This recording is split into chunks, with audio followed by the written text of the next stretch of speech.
This one's from Taisha. She says, Cool. That's a fake name that she gave. I'm a 19-year-old black woman and I'm having troubles with my boyfriend. I met him at a party between mutual friends, and after months and months of flings, I found the guy who is most like me. This is both a blessing and a curse because he's gorgeous, young, and loves attention, which makes me crazy.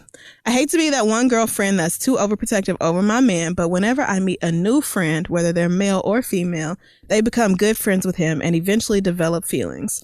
And the worst part about it is that I feel as though he entertains them. It makes me feel like I'm not enough for him, and I've told him that numerous times. When I see people blatantly flirting with him and him not shrugging it off instead of making me mad, I get jealous and insecure.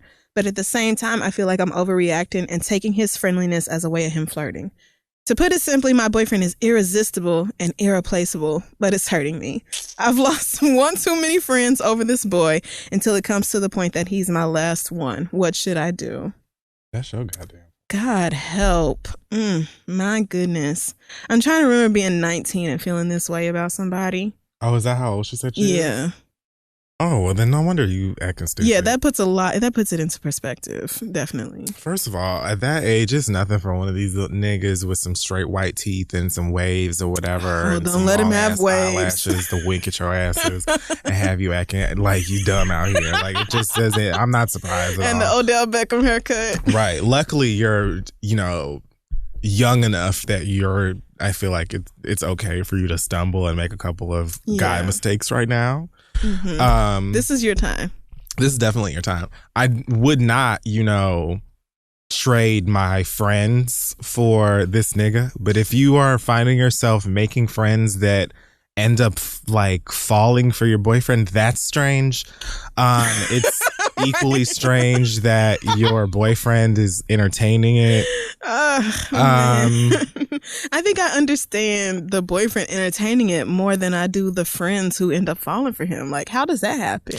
That's very confusing to me. I mean, your boyfriend could be an innocent flirt. Those niggas are really annoying. Yeah, they are. But they exist. Like, there's a lot of people that just have naturally flirtatious personalities, and they never have the intention of doing anything past it, but they're just charismatic and charming, and you have to know and they act like they don't see that. That's the frustrating part for me, is they be like, I wasn't even doing nothing. This is just my personality. Like, okay, that's fine or whatever, but like, you don't see how other people take that. Like, and I mean, I feel like if you just can't take it, you just can't take it. If that's not something you're comfortable with, it's not something you're comfortable with. That can be something that you're well within your right to walk away from, in my opinion. Yeah. Like, there's nothing wrong with being like, I can't handle you acting like that, so I have to go. Yeah, I'm feeling this is borderline disrespectful or whatever. It's up to you. But your boyfriend is probably not going to change his behavior anytime soon, especially if he's 19 and a pretty boy or cute or whatever. I would be more concerned with finding friends that I can have these conversations with rather than two strangers, because all of my friends want to fuck my man. Right. That would be... Who are these friends? But if you're not concerned with him cheating on you at all, then I guess you don't really have a problem with him. But I can't say that him having a flirtatious personality or being charming or being cute is the problem more than your friends wanting to fuck him. Like, he should be able to smile and wink and do whatever all he wants, and you should still have friends that are like, I don't know what the fuck is wrong with your nigga's eye, but tell him to stop looking at me. Like, that shouldn't be an issue, because newsflash, this is a huge surprise. But the fine nigga that you dating ain't the only fine nigga in the world. And he probably won't be the only fine nigga that you meet and have like a connection with. I feel like a lot of niggas, like, you meet a nigga who fucks the shit out of you. You meet a nigga who got money. You meet a nigga who dress nice. You meet a nigga who has, nice features or looks good or all of these little things, and you feel like you never gonna meet another nigga like that ever in the world. Like, he is just simply one of a kind. If that nigga can't make a rocket ship from scratch, then odds are somebody else out there got that recipe too. So don't waste your time and settle and be out here looking silly if, just because a nigga has a couple of things that plenty other niggas got. It just doesn't make any sense to me.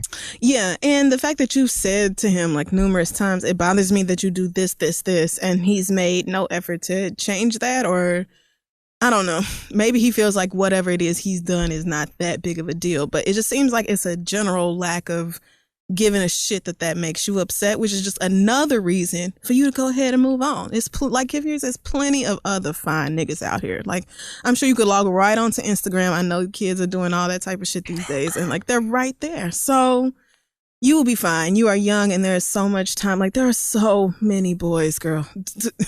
If you find yourself stressed out over a nigga at this age, just let him go. There is another one coming. And now is the time for you to do all of that stuff. Because what happens is the more of these niggas that do this dumb shit around you, not to say that you should just be running around and dating everybody. There's nothing wrong with that either. What I'm saying is, the more that you actually do date and see these things and ask yourselves questions and stuff like that, by the time you get into your late 20s, early 30s, you'll be way more set up to, like, with the man that you're with or the man that you're dating, be like, oh no, I seen this a mile away. Like, I already know that this leads to that and that ultimately leads to that, and I am not dealing with any of it. Right. So you can go. Like, it just makes it easier for you to know your worth and also know what you can handle, what you won't put up with, and so on and so forth. And this is like a petty thing, but again, you're so young that you could just tell that nigga bye and then put, on a sickening highlighter and put a selfie up on Instagram, and then he'll probably act right. So, I mean, and if not, there is another one right around the corner somewhere. Right around the corner. And like, this is the time for you to date and figure out what you just absolutely will not deal with. Please don't be 40 trying to date and figure out what you will and will not tolerate. But if you know that this is something that bothers you about a partner and you can't deal with niggas that act like that, then don't deal with this nigga. Move on and find somebody else. Somebody who's going to be more compatible with you. Good luck with that. Our last question comes from Nia, who says, my best friend got a boyfriend about 6 months ago. I was happy for her initially, but now I can't stand her new man and she's getting on my nerves too. We've been roommates all 4 years of college, and I've never had an issue till he came. We're currently sharing a 1-bedroom apartment for the summer, and she lives in the living room. The walls are thin, so I always hear his loud-ass laughter or commentary on movies he's watching or just whatever else is on his mind. He takes up all her time now, and it's like she can't make room for me. He's over here practically every day till 3 in the morning. The rare moments he's not here and I ask her to hang out, she has a paper to write or a book to read, yet somehow she finds all the hours in the day to spend time with him. I want to bring it up, but whenever I go over this in my head, I sound like a bitter, clingy bitch. Is this what I'm being, or am I right to be angry with her for ditching me? We rarely fight, and this is the first time it's been over a nigga. Your advice would be much appreciated. Love the show. Thanks, Nia.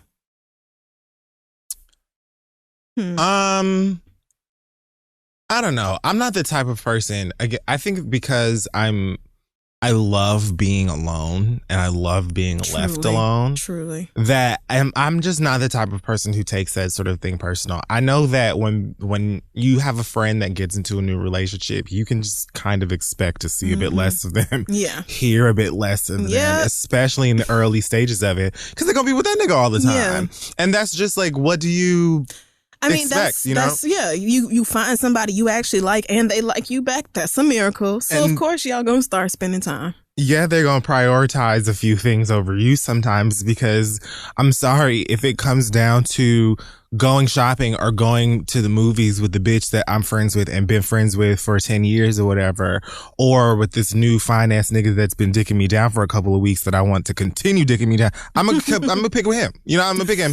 And then when it come out, on digital HD, we'll watch it together in the living room, bitch. Like, calm down, but what I'm saying is that I just let her do her thing with her man. When it impedes on your solo time and your own happiness and peace of mind in the house, that's when it can be, I think, a little bit Yeah. You know, that's when it's something else. If he's like just doing weird shit, like if you're trying to study or sleep and you can't because he loud, or, you know, you went to go get some juice and this nigga finished it, or something like that, then that's when it's like, okay, you and I, friends, need to have some discussions. Not about you and your man, not even about you and me, but about your man annoying me and how and why. I mean, and as a roommate, taking the friendship out of it, the fact that he is there all the time until 3:00 in the morning and loud as shit would be, to me, a reason to talk to her Yeah, about like that's it. different. Yeah, like I feel like that's a conversation that you should have with her. But that's not what it sounds like. Well, I mean, it's like this, she like set that up like this is this problem and then this is the problem.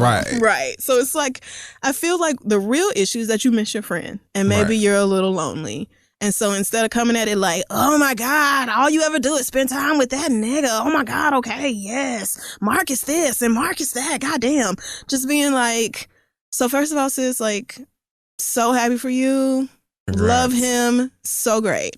You don't have to However, lie. like, well, I mean, because apparently they were friends. They were all friends. And so it's not like she has a personal issue with him. Oh. And so I would say that, but then be like, it's just that he is over here till like super fucking late. He's running up the utilities or whatever. I don't know if you've noticed that the utilities are higher because he's always there. Then I would bring that up because that nigga need to put in. If he's eating the groceries, he need to put in on that because that's a real thing. I mean, it is. I've had situations like that with roommates before, like people who are still my friends to this day, but like, this nigga has been in the living room for the past 3 weeks, and I just don't like a nigga living in the fucking living room. Like, he ain't got a living room. You get to go live in. Right. Like, where do you stay? So that's a valid conversation to have with her. Here? And then I would also say, you know, and I miss you. I miss hanging out with you. I would love if we could, you know, pick a day 2 weeks from now and just go to the mall or whatever and hang out because I want to hang out with my friend, you know, and position it like that. Like, I miss your company. Because anytime, if, you know, like I just got out of a relationship and when I was in one and my friends were like, okay, so seriously, it's been like 2.5 months. Wow, really? Where are you? So they're like, oh, okay, you know, I feel bad. I did not mean to ditch you guys. And of course I will come to your, you know, whatever, like, I think you just have to give her the chance to be like, damn, you know, my bad, bitch. I didn't know you missed me. Like, yeah, let's hang out. I just don't care that deeply. Yeah, no, we know you would love to be just shut up alone in the house for all eternity. It would be different, though, if I lived with the nigga and with their nigga. You know what I'm saying? Like, it would be different if the friend in question was my roommate and then also her man happened to be my fake roommate, too. Like, I'd be like, honestly, you know, I'm not hating on you and your relationship, but let's just make a time to do something us together. Yeah. And also, unless we're going to do this Love and Hip Hop Atlanta thing and share this nigga, he needs to be your boyfriend. Meaning I don't need to be around him all of the time. Yeah. You do. So ask, like, can you go over to his living room sometime? And y'all watch a movie over there? Or can he, like... Yeah. Something. This is your man. Or and like, so, and I don't even want to share an apartment with one person, much less two. So like that was in the agreement. Yeah. So when you pick him up from work, at the very least, can you like stop at the grocery store and make him buy the groceries first if he's going to be eating all of them? Like, let's compromise so that everybody is comfortable and nobody has an issue. Yes, exactly. That's how you have to. I mean, living with people, it's learning to manage your relationship in a whole nother way because there is no escape from the friend like you would ordinarily have. It's just like, damn, we are really under the same roof all the time. Wow, this is not gonna work. So yeah, I think you just have to be more open, come to her from a different standpoint as opposed to just being loud and angry and sounding like you mad that she has a man and you don't. And I think you'll be fine. So send your questions to asktheread@gmail.com and we'll be back.